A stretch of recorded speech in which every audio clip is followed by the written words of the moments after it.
Malrock the Orc King killed Malvin the Dwarf King for trespassing on Orcish land, which angered the dwarf. After the death of Malvin, Dwarven, his son, took the throne. Dwarven, being angry at the Orc for killing his father and being such brutal and savage animals, decided to infiltrate the Orcish camp at night while the Orcs were asleep to kill Mulrock, which was Malrock's father. It was really easy to do since the Orcs live a tribal lifestyle. Their camp was protected by mostly wood fences, and their houses were also mostly made of wood, unlike the dwarfs who lived in a huge fortress made of stone and metal. The next day, the Orcs found out what happened. Malrock was furious and wanted to avenge his father's death, so he did. He ordered his people to mine for resources for a week. The Orcs have been mining steel and forging heavy steel armors and steel weapons, and then at last, they were ready for battle.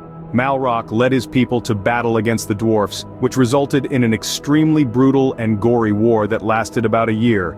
Lakes, rivers, and soil were stained by blood. Orcs were wearing heavy steel armors and dual-wielding steel war axes. Some orcs were riding giant black wolves, Malrock riding his giant black wolf named Shadowclaw, which was much bigger than the other black wolves because it was the alpha.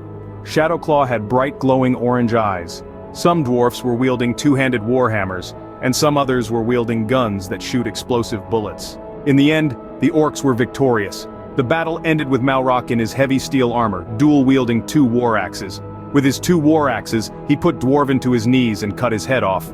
Blood came shooting out of Dwarven's headless body. The orcs hailed the King Malrock and celebrated their victory.